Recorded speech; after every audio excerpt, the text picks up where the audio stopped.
चलो रे चलो रे चलो चलो रे चलो रे चलो चलो जहाजपुर। बंधुओं, स्वयंभू स्तोत्र आचार्य समंत्र भद्र जी के द्वारा जो लिखा हुआ है उसमें शुपार्शनाथ भगवान की स्तुति करते हुए आचार्य समंत्र भद्र जी कहते हैं, अजंगम जंगम ने यंत्रम यथा तथा जीव धृतम शरीरम। एक अजंगम यंत्र है। क्या है? यंत्र है। जंगम जीव उसे धारण करके उसे चलाता है। जीव उसे धारण करता है और फिर उस यंत्र को चलाता है। वो यंत्र कौन सा है? शरीर। क्या है? शरीर को कौन चला रहा है? तुम शरीर के कारण जी रहे हो, तुम शरीर के कारण चल रहे हो या शरीर तुम्हारे कारण चल रहा है? सोचने वाली बात है। अभी तक तो सारी मशीनें चलाई, लेकिन ये नहीं पता था कि ये मशीन है। ये लगता था मैं ही शरीर हूँ। नहीं, शरीर अलग है, आत्मा अलग है, और इस शरीर को ऑपरेट करने वाला आत्मा है, जीव है। आप यहाँ तक आए, विधान में बैठे, ठीक है? किसने बिठाया आपको विधान में?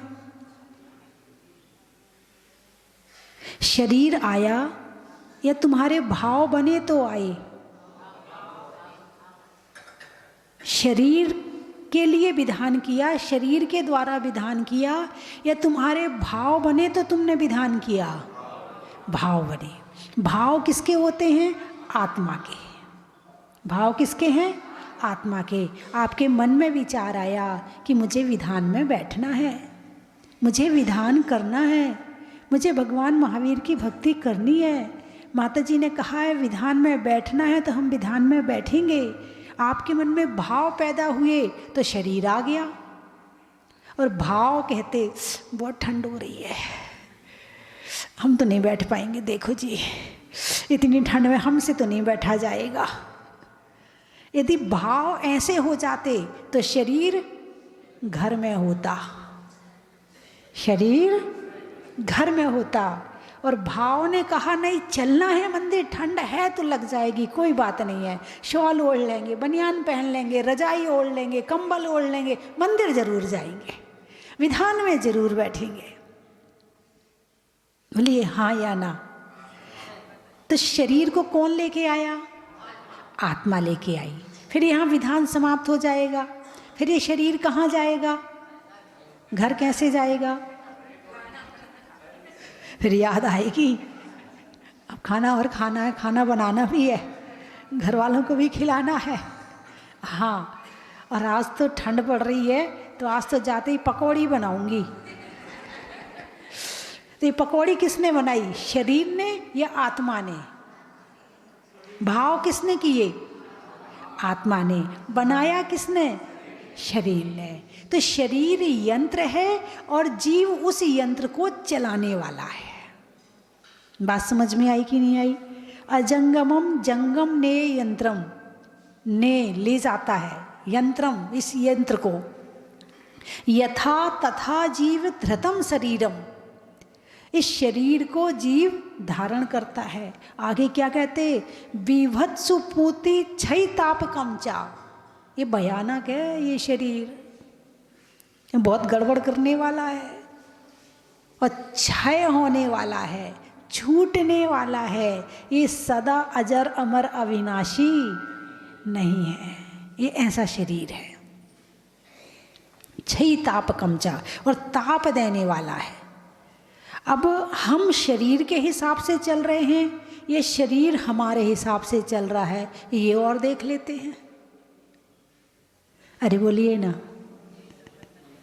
देखो शरीर तो शरीर है, चलाने वाली आत्मा है, माध्यम शरीर है, इसमें 5 इंद्रियां हैं। 5 मशीन है। कितनी? 5 मशीन है।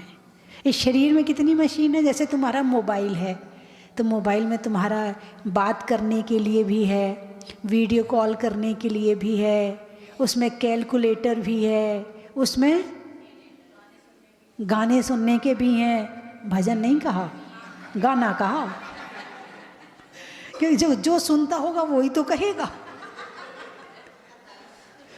है। गाना सुनने का भी है, और क्या है? प्रवचन सुनने का भी है, और क्या है? यानी एक मोबाइल में अनेक फंक्शन हैं। आप जो चाहो वो निकाल लो। कैमरा है, फोटो खींच लो। गूगल ये रहा ना हमारा गूगल, हमारा गूगल ये है। इसको ही देख के गूगल बना है, इसको देखकर ही गूगल बना है, और इसको देखकर ही मोबाइल बना है। कि जब एक शरीर में इतने फंक्शन हो सकते हैं, तो एक मोबाइल में इतने फंक्शन क्यों नहीं हो सकते हैं? और इस शरीर को देख करके ही मोबाइल बना है। समझ में आया कि नहीं? तो इस शरीर में 5 इंद्रियां हैं, काम अनेक करती हैं। कितनी? स्पर्शन, रसना, घ्राण, चक्षु और कर्ण, है ना। ये 5 मशीन हैं, और इन 5 मशीनों के माध्यम से हमारी आत्मा बाहर के पदार्थों का अनुभव करती है। ठीक है। अब अनुभव किसके माध्यम से करती है? तो ज्ञान के माध्यम से करती है।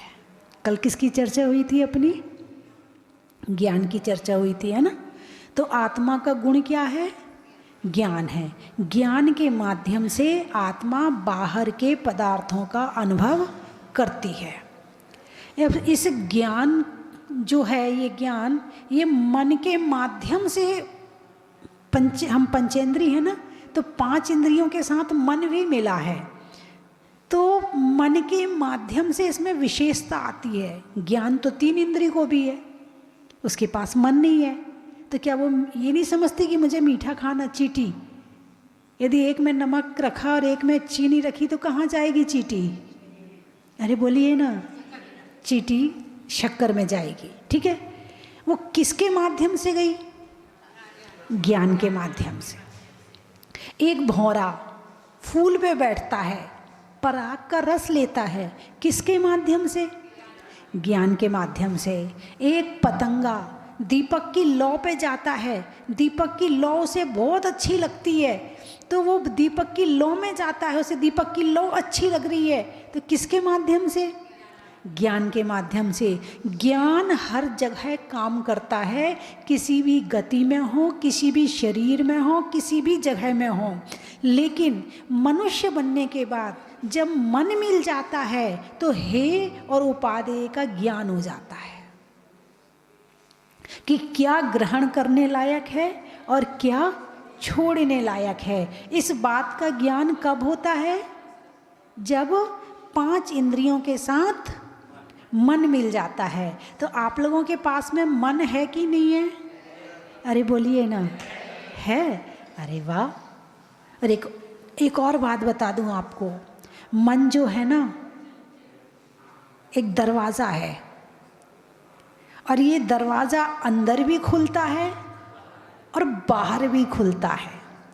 यदि हम बाहर के पदार्थों को अनुभव करना चाहें तो ये बाहर का पदार्थ अनुभव कराता है, और यदि हम आत्मा का ज्ञान, आत्मा का ध्यान करना चाहें तो ये आत्मा का ध्यान और ज्ञान भी यही कराता है। हाँ जी, मैंने क्या कहा? आत्मा का ज्ञान ध्यान किसके माध्यम से होगा? बोलिए ना, माध्यम। अच्छा, टीवी देखोगे, टीवी में आप पिक्चर देख रहे हो, मूवी देख रहे हो, किससे देख रहे हो? आँखों से। किससे जान रहे हो? आत्मा से। किसके द्वारा? मन के द्वारा। आप यहाँ भगवान के दर्शन कर रहे हो, किसके द्वारा? आँखों के द्वारा। किससे जान रहे हो? मन से जान रहे हैं। एक चींटी नहीं जान सकती कि ये भगवान है, वो तो मीठे के ऊपर आएगी बस, इससे ज़्यादा उसका ज्ञान काम नहीं करेगा, लेकिन हमारा ज्ञान काम करता है। ये भगवान है, ये वीतरागी भगवान है। जैसे भगवान है वैसे मेरी आत्मा है। तो देखा किससे? आँखों से। मोबाइल किससे देखते हो? आँखों से। अर्घ किससे चढ़ाते हो? हाथों से। मोबाइल किससे चलाते हो? हाथों से। गाना किससे गाते हो? मुंह से, है ना। और भजन किससे गाते हो? मुंह से। लड़ाई किससे करते हो? मुंह से। और प्रेम की चर्चा किससे करते हो? चीज़ तो एक ही है। अब उसको चाहे तुम कहीं प्रयोग कर लो। जैसे पानी है, पानी से कीचड़ भी होता है और पानी से सफाई भी होती है। कीचड़ की सफाई किससे होती है? पानी से होती है। तो पाप करने के साधन कौन से हैं? यही मन है, यही इंद्रियां हैं, यही आँख, नाक, कान, शरीर है। और पाप धोने के साधन कौन से हैं? वो भी यही है। तो इंद्री और मन से होने वाले ज्ञान को मति ज्ञान कहते हैं। मैंने परसों बताया था। क्या बताया था? इंद्री और मन के द्वारा होने वाले ज्ञान को मति ज्ञान कहते हैं। और उस ज्ञान में जो विशेष पूर्वक बताए उसे श्रुत ज्ञान कहते हैं। तो आपके पास में कौन कौन से ज्ञान है? मति ज्ञान है और श्रुत ज्ञान है। बहुत बढ़िया, बहुत ज्ञानी लोग रहते करेरा में। बहुत ज्ञानी हो गए। 14 साल में तो काफ़ी ज्ञानी हो गए आप। आपने काफ़ी ज्ञान प्राप्त कर लिया है, हैं? तो मति ज्ञान और श्रुति ज्ञान। केवल ज्ञान प्राप्त करने के लिए कौन सा ज्ञान चाहिए? अवधि ज्ञान, मनय पर्याय ज्ञान, मति ज्ञान, श्रुति ज्ञान, कौन सा ज्ञान चाहिए? अरे बोलिए ना। केवल ज्ञान प्राप्त करने के लिए ना तो अवधि ज्ञान चाहिए, ना मनय पर्याय ज्ञान चाहिए। केवल ज्ञान प्राप्त करने के लिए मति ज्ञान और श्रुति ज्ञान के माध्यम से हो सकता है। ये मति श्रुति यदि होता है तो कुमति हो जाता है, और यही मति श्रुति यदि सही जगह लग जाए तो सुमति हो जाता है। अच्छा, एक ज़्यादा हो जाए तो दूसरा दिखता नहीं है। ठीक बात है। तो मति ज्ञान और श्रुत ज्ञान के माध्यम से ही केवल ज्ञान होगा, जिसके माध्यम से हमारी आत्मा का उद्धार होना है, जिसके माध्यम से हमारी आत्मा को कर्मों का नाश करना है, जिसके माध्यम से आत्मा स्वर्ग और मोक्ष प्राप्त कर सकती है। वो चीज़ आज हमारे पास में है। बात समझ में आई कि नहीं? आपके पास क्या है वो मैं बता देती हूँ, लेकिन उसका उपयोग करना आपके हाथ में है। आप उसका उपयोग कैसे करते हो? ज्ञान तो प्रकाश है। मैं तो टॉर्च दे दूंगी आपको। टॉर्च मैंने दी आपको, तो आप उस टॉर्च से नीचे देख कर चल सकते कि कहाँ गड्ढे हैं, कहाँ पहाड़ है और कहाँ क्या करने हैं। लेकिन देख कर चलना तो आपको पड़ेगा। हम आपको चला नहीं सकते हैं। तो बंधुओं, मति ज्ञान और श्रुत ज्ञान, मति श्रुति दो एक परोक्ष परतचित न माही, और अवधि ज्ञान मन एक पर्याय ज्ञान। एक देश प्रत्यक्ष है। एक देश प्रत्यक्ष। अब एक देश क्या होता? एक देश यानी भारत देश नहीं। एक देश का मतलब है जैसे सर्वदेश। सर्वदेश में सारा आ गया, और सारे में से यदि हमने उसके एक हिस्से का ज्ञान किया तो उसको कहते हैं एक देश। क्या कहते हैं उसको? एक देश। स्थान शब्द को, वस्तु शब्द को, या जो भी जान रहे, क्षेत्र शब्द को, द्रव्य शब्द को, जितना हम जान रहे हैं एक हिस्से को, उसको कहते हैं एक देश। और यदि सारा जानते हैं तो उसको कहते हैं सर्वदेश। शास्त्र में इस शब्द का प्रयोग ऐसे होता है ना। तो जो अवधि ज्ञान है और मनय पर्याय ज्ञान है वे एक देश प्रत्यक्ष है। अभी आप परोक्ष जानते हैं। कैसे जानते हैं? अरे बोलिए ना, परोक्ष जान रहे हो। आपको डाउट तो नहीं लग रहा कि आप परोक्ष जान रहे? आप प्रत्यक्ष जान रहे कि परोक्ष जान रहे? आप मुझे प्रत्यक्ष देख रहे कि परोक्ष देख रहे? लो, आ गई ना बात। दिमाग ही नहीं लगाते, मुझे ही पूछना पड़ता है। आप मुझे प्रत्यक्ष देख रहे कि परोक्ष देख रहे? परसों के प्रवचन में कौन कौन था? आप थे ना, इसलिए आप चुप बैठे, क्योंकि आपको पता है आप मुझे परोक्ष देख रहे। आप मुझे डायरेक्ट आत्मा से नहीं देख रहे हो, आप मुझे आँखों के माध्यम से देख रहे हो। यदि आँखों में दिक्कत आ जाए तो आपको दिखने वाला नहीं है। इसलिए बीच में आँखें हैं, ये खिड़की है, इस खिड़की से आत्मा बाहर झांक रही है। बात समझ में आई कि नहीं आई? तो कैसे देख रहे हो? परोक्ष देख रहे हो। और जो अवधि ज्ञान और मनय पर्याय ज्ञान है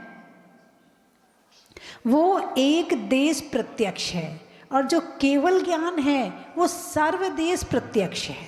हैं? केवल ज्ञान कैसा है? सर्वदेश प्रत्यक्ष। यानी केवल ज्ञान में भगवान तीनों लोकों को एक साथ देखते हैं और जानते हैं, एक साथ। जैसे दर्पण है, जितना कमरे में वस्तुएं हैं वो सारी चीजें कहाँ झलक रही हैं? दर्पण में झलक रही हैं। ऐसे ही पूरा का पूरा तीन लोक भगवान के ज्ञान में झलक रहा है। तो क्या हम भी भगवान के ज्ञान में आ रहे हैं? अरे बोलिए ना, आ रहे कि नहीं आ रहे? आ रहे हैं। भगवान हमें देख रहे कि नहीं देख रहे? कितने भगवान देख रहे हैं? हमारे ऊपर एक कैमरा लगा है या कितने कैमरे लगे हैं? अनंतानंत कैमरे लगे हैं। कितनी 24 हो चुकी? अनंतानंत। कितने जीव सिद्ध हो चुके? अनंतानंत। केवल ज्ञानी कितने हैं? अनंतानंत। तो जितने केवल ज्ञानी हैं उतने कैमरे हैं, और उनके ज्ञान में हम झलक रहे हैं। ये मत सोचना कि भगवान हमें देख नहीं रहे। हमें भगवान हर पल हर क्षण हमें देख रहे हैं। तो अवधि ज्ञान और मनय पर्याय ज्ञान, अभी इसको समझते। केवल ज्ञान को और समझेंगे। अभी तो केवल इतना ही समझा कि केवल ज्ञान सर्वदेश प्रत्यक्ष है। कितना है? सर्वदेश प्रत्यक्ष है। तो अवधि ज्ञान, अब ये कम और ज़्यादा भी होता है। किसी को कम होता है, किसी को ज़्यादा होता है। इसकी सीमा है। जिसका जितना कर्म झड़ गए उतना उदय में आ गया, जितना कर्म ढका हुआ है उतना बंद है। तो हमें अवधि ज्ञान कितना है? अरे बोलिए ना, हमें अवधि ज्ञान कितना है? हमें अवधि ज्ञान नहीं है? हैं? अच्छा, देवताओं को है कि नहीं है? नारकियों को है कि नहीं? नहीं है। और त्रियंचों को हो सकता कि नहीं? नहीं हो सकता। चारों गति में अवधि ज्ञान है। नारकियों को कु अवधि ज्ञान है, यानी उल्टा जानते। जानते तो हैं। जैसे तुम अपने बच्चे से कहते, बेटा उसकी संगति में मत रहना, वो सही नहीं है वो लड़का, और आपको बिल्कुल सच पता है, लेकिन आपका बेटा नहीं मान रहा और उसका पक्ष लेके उसकी बढ़ाई करता है। उसका ज्ञान तो काम कर रहा है मगर कुश्रुत ज्ञान काम कर रहा है, कुमति ज्ञान काम कर रहा है। ऐसे कु अवधि ज्ञान जानता तो है मगर उल्टा जानता है।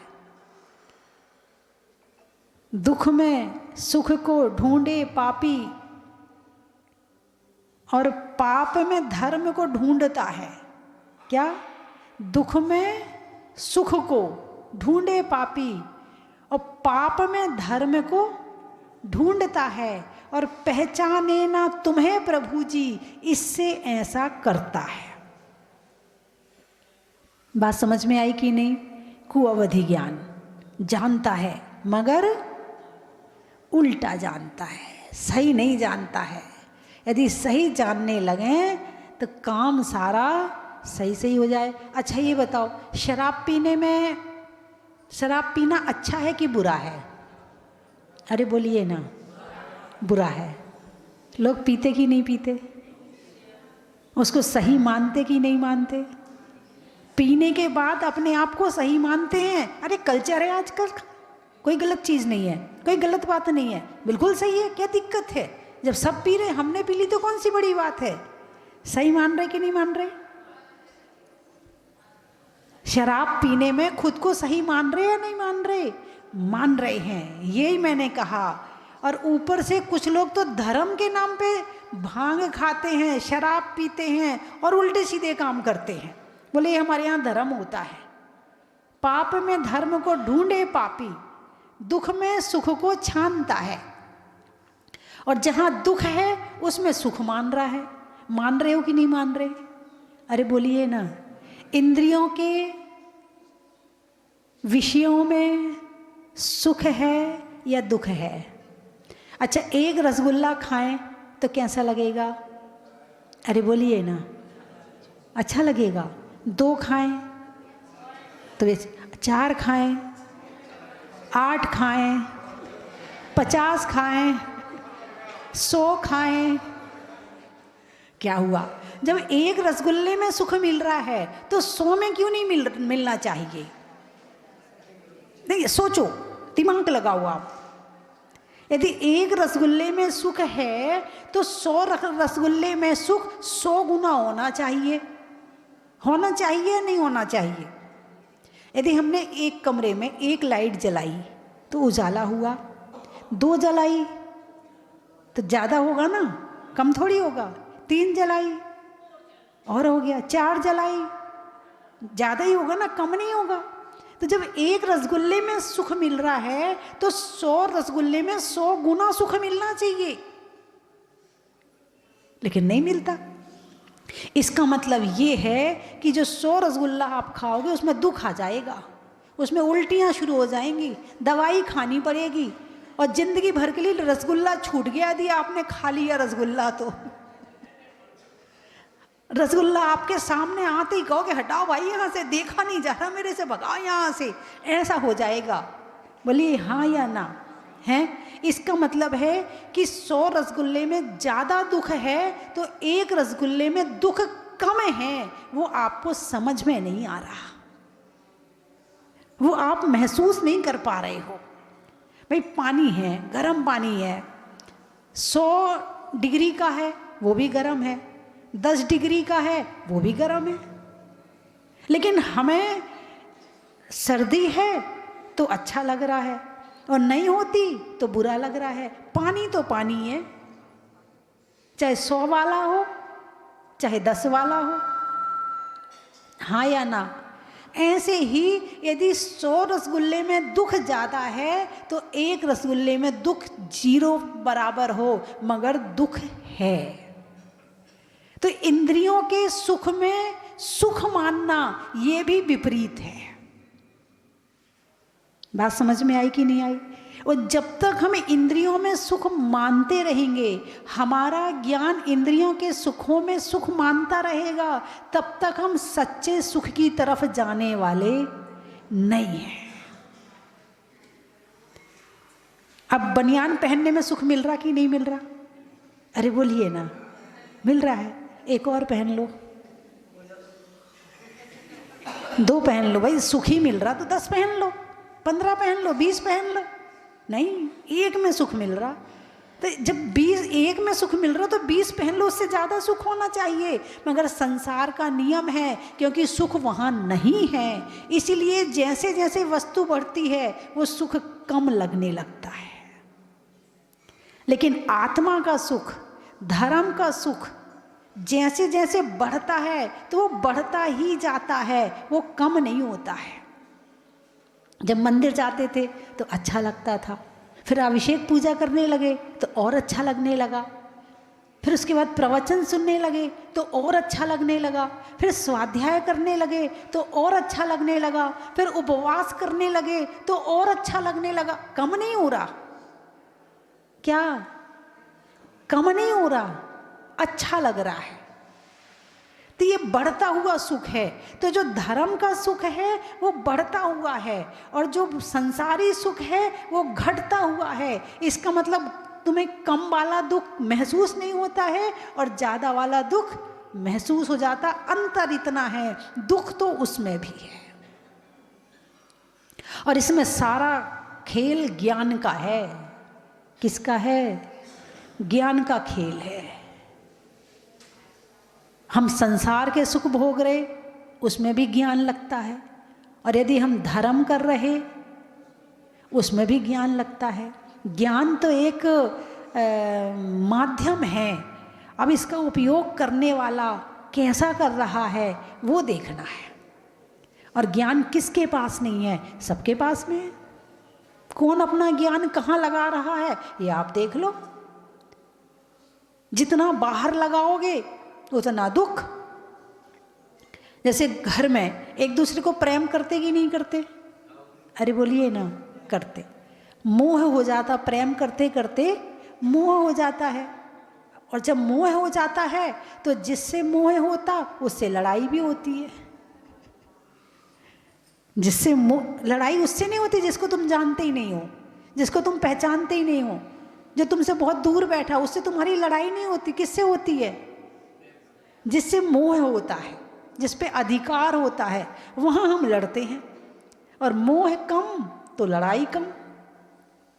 मोह कम। लोग पूछते हैं, बोले माता जी बहुत कलेश है, माता जी हमारे घर में बिल्कुल शांति नहीं है, कोई अच्छा सा मंत्र बता दो। अरे मंत्र कुछ नहीं, संसार से मोह घटाओ, इससे बड़ा दुनिया में कोई मंत्र नहीं है। अब संसार से मोह घटाना चाहोगे तो घटेगा नहीं। अब एक बच्चा है, रसोई में खेल रहा था, खेलते खेलते चाकू उठा ली, और चाकू भी कहाँ से पकड़ी? जहाँ से धार है।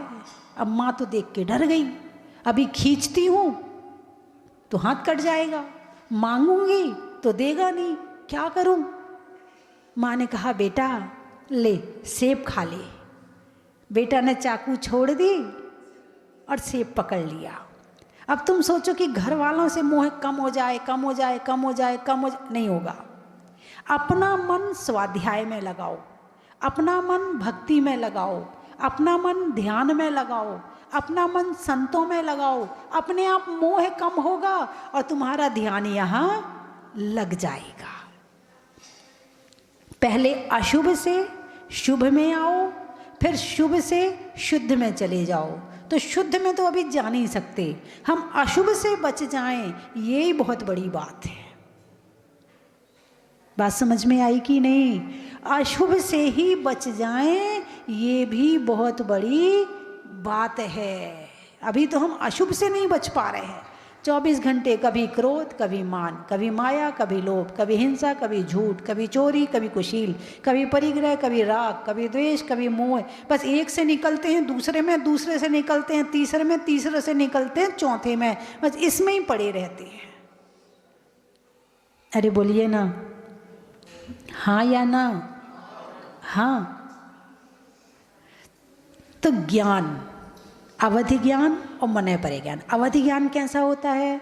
आंख बंद करके यहीं बैठे हैं और जितनी जगह का, जितने स्थान का, जितने किलोमीटर का ज्ञान होगा, उतना आंख बंद करने के बाद वो सारा एरिया, वो सारा पुद्गल उन्हें बिल्कुल ऐसे दिखेगा जैसे सामने देख रहे हों, आंख बंद करने के बाद में। इसको कहते हैं अवधि ज्ञान। मनुष्यों में तपस्या के द्वारा प्राप्त होता गुण प्रत्यय है। कौन सा है? गुण प्रत्यय। देवों में और नारकियों में भाव प्रत्यय है। भाव प्रत्यय का मतलब कि नारकी बने ज्ञान हो गया, कुछ नहीं करना पड़ा, देवता बने ज्ञान हो गया, कुछ नहीं करना पड़ा। मनुष्य को ऐसे नहीं होगा। मनुष्यों को अवधि ज्ञान प्राप्त करने के लिए तपस्या करनी पड़ेगी। इसे कहते हैं गुण प्रत्यय। क्या कहते हैं इसे? गुण प्रत्यय। और जो देव और नारियों को होता है उसे क्या कहते हैं? भाव प्रत्यय। क्या कहते हैं? भाव प्रत्यय। उस भाव में गए और हो गया।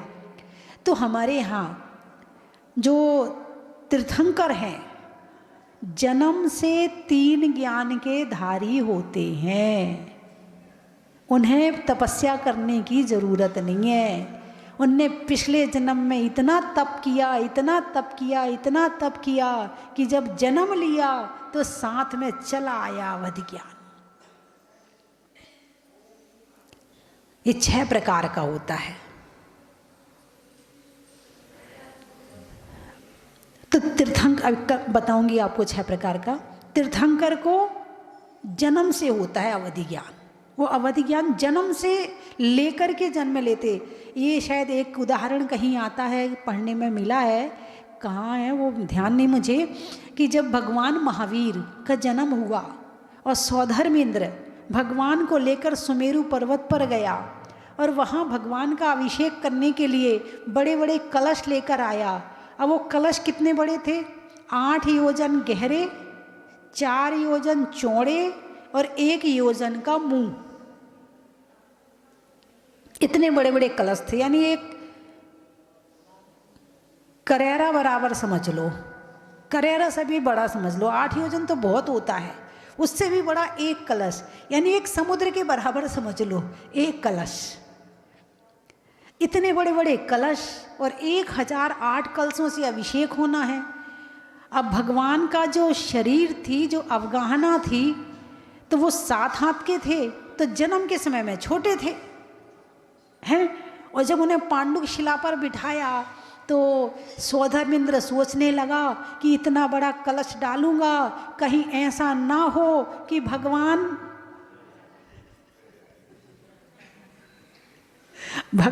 बह जाए। उसके मन में शंका आ गई, कहीं ऐसा ना हो कि भगवान बह जाए। इतने से भगवान और एक समुद्र के बराबर कलश, 1 कलश और 1008 कलश डालने है ना।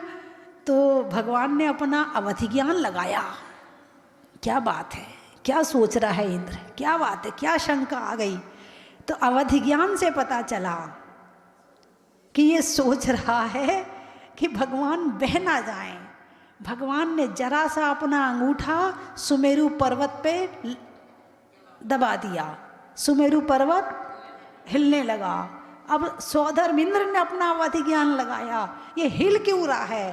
बोले अरे ये तो भगवान के ऊपर मैं शंका कर रहा हूँ, इसलिए भगवान ने अपनी शक्ति दिखाई है। भगवान को अतुल्य बल होता है। कितना बल? जन्म से होता है अतुल्य बल, जन्म के साथ ही आता है। उनके जन्म के 10 अतिशय में एक अतुल्य बल नाम का अतिशय होता है।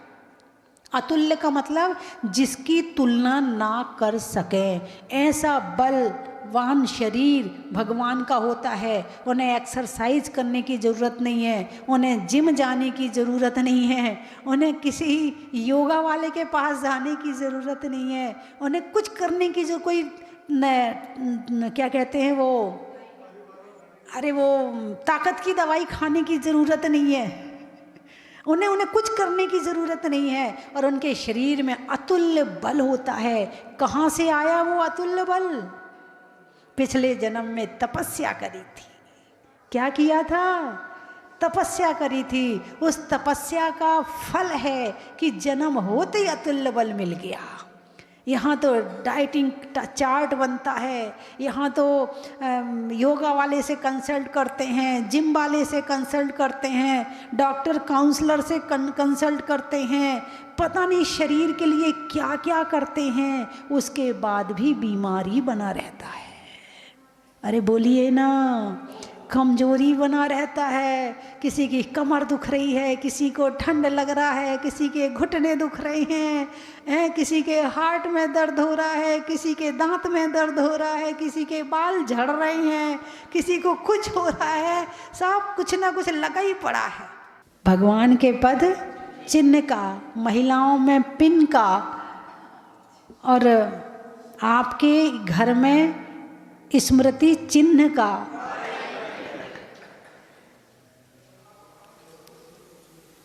नहीं होने में परेशान का, इतिहास के निशान का, और मंदिर जी में महावीर भगवान का। चावल में चुनने का, बुनाई में बुनने का, और मंदिर सुंदर बनने का। माथे पर बहुओं में बेंदी का, बहुओं में बेंदी का, और नामों में गेंदी का, गेंदी बाई होती ना, नामों में गेंदी का, और सुंदर बेदी का। रात को जहाजपुर पहुंच गए, हमको बहुत ही अच्छा लगा है यहाँ पर। धन्यवाद। जन की थाल को सजाओ रे आज, रत्नों की थाल को भर लाओ रे आज। आओ आओ करे रे गुणगान आरती भगवन की। आओ आओ करे गुणगान आरती भगवन की। आओ आओ करे रे गुणगान आरती भगवन की।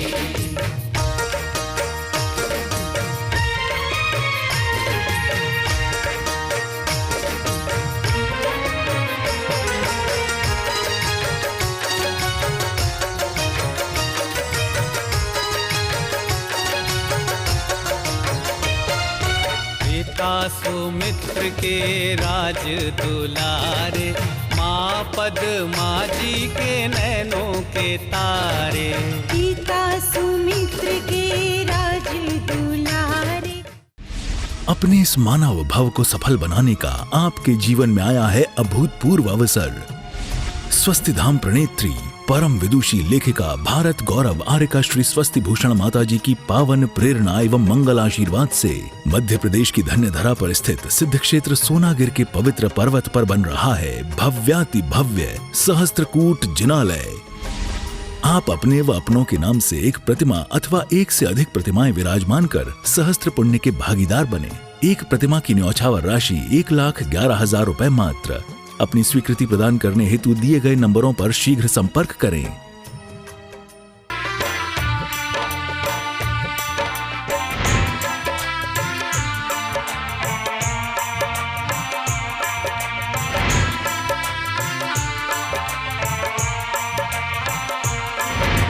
चलो रे चलो रे चलो, चलो रे चलो रे चलो, चलो जहाजपुर।